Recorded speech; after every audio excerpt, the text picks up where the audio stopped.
जब भी इश्क, मोहब्बत, दीवानगी की बात होती है तो एक नाम जुबान पर आ ही जाता है, बाबा बुल्ले शाह। तेरे इश्क नचाया कर थैया थैया। ये नुसरत फतेह अली खान साहब का कलाम बस सुनने की चीज नहीं है, ये उस रूहानी इश्क की दास्तान है जो इस फानी दुनिया से बहुत ऊपर है। लेकिन सवाल उठता है, कौन थे बाबा बुल्ले शाह और क्यों कहा जाता है कि उनका इश्क एक लड़की से नहीं, अपने गुरु से था। कहा जाता है बुल्ले शाह का जन्म 1670 के आसपास हुआ था और 1757 में उनका इंतकाल। उनकी जिंदगी में एक मोड़ तब आता है जब एक फकीर उनसे पूछता है, तुम्हारा मुर्शिद कौन है? बुल्ला जवाब देता है, मुझे क्या जरूरत किसी गुरु की। फकीर हंसता है और कहता है, गुरु के बिना पार नहीं लगती। यहीं से शुरू होता है बाबा बुल्ले शाह का रूहानी सफर। बुल्ले शाह को पता चलता है कि एक नामी पीर हैं, शाह इनायत। बुल्ले जाते हैं उन्हें परखने, रास्ते में आम तोड़ते हैं, जमीन पर रख देते हैं और सोचते हैं, अगर ये वाकई सच्चे गुरु हैं तो ये आम वापस पेड़ से जुड़ जाएंगे। पहुंचते हैं शाह इनायत के पास, जो एक माली की तरह पौधों की देखभाल कर रहे होते हैं। बुल्ले शाह अपना नाम बताते हैं। शाह इनायत कहते हैं, तू शाह है, सैयद खानदान से है, हमारे जैसे फकीरों से क्या काम। बुल्ले शाह निराश होकर लौटते हैं, लेकिन वापस रास्ते में देखते हैं कि आम वाकई पेड़ पर जुड़ चुके हैं। बुल्ले शाह को एहसास होता है कि वो गुरु की पहचान में चूक गया। बारिश में भीगते हुए कंबल ओढ़ के वो फिर से चलते हैं मिलने।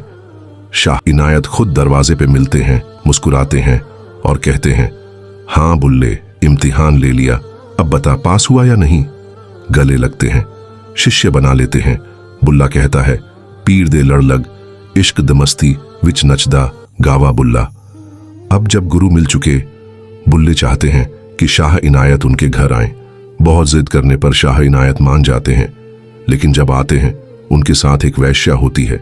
गांव वालों की नजरें बदल जाती हैं, बातें बनती हैं और ताने मिलते हैं।